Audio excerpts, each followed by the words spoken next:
This video is about the store feature of our Swiper1 app and how to set up an item with options. If you want to know about setting up an item without options, you can refer to our previous video, Store Setup Item, but this one we're going to cover setting up items with options. So we've opened up the Swiper1 app to the home screen. Let's click the menu button in the bottom left, and then we'll go to Settings, and then we'll go to Store Manager. And here you can see that we already have a tote bag set up. So again, in that previous video, the store setup item video, we went over adding a category and adding an item. So if you want more details on that, you can refer back to that video. But here we already have a category set up. So let's click Add Item. And so we'll select a category, which again, we already did. So that's products. We'll select that and hit Done. So that's there. So then we need to add the item name.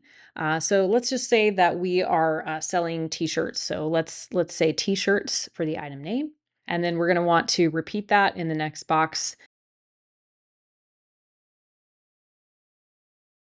And then we can add an inventory if we want to. And then we can add a description of the item and a picture. So let's just say, 100% cotton shirt. And then we'll add a picture. And let's say in this case, we have one we want to use. So use photo from library. We'll select our t-shirt photo. And now we can select fixed prices or open prices. So let's do fixed prices. And now it's going to have us repeat the information that we entered on the previous page.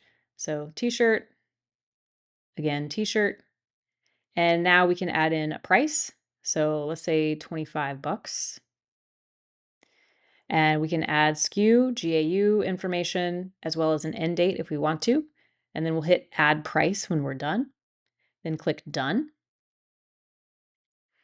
And then we'll hit Save Changes.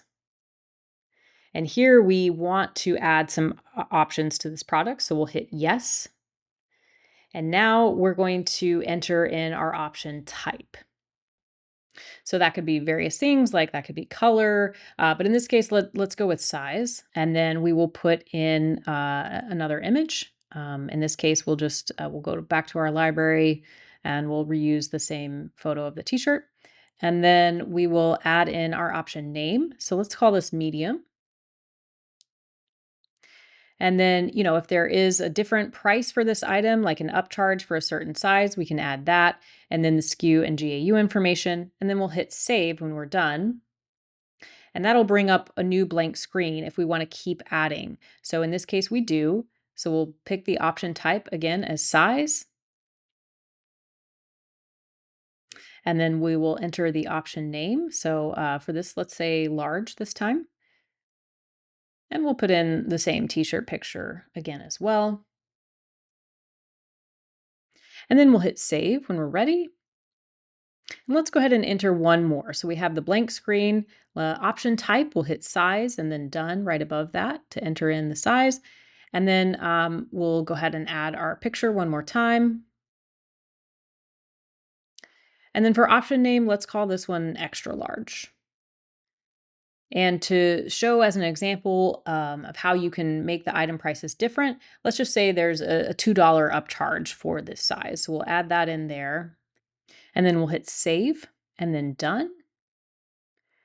And there our t-shirt and our tote bag show up in the store manager. So let's look at this from the standpoint of completing the transaction.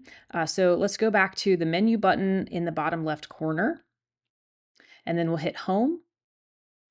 And let's click New Transaction. And then hit the icon in the top left corner that kind of looks like a book. And then let's click on T-shirt. And here we can see that we can add the t-shirts to our cart. We have the size options that we had added down at the bottom. So we can select, let's select large, click Add to Cart. And then if we want to buy another one, we can do that. So let's click on extra large, add that to the cart. And then we'll click on our shopping cart icon. And we can see the two shirts that we just selected in there. And we can continue shopping, or we can click check out when we're ready. And then we can enter the payment information manually or swipe our card on the Swiper1 device. And then we hit process in the bottom right when we're ready to be done.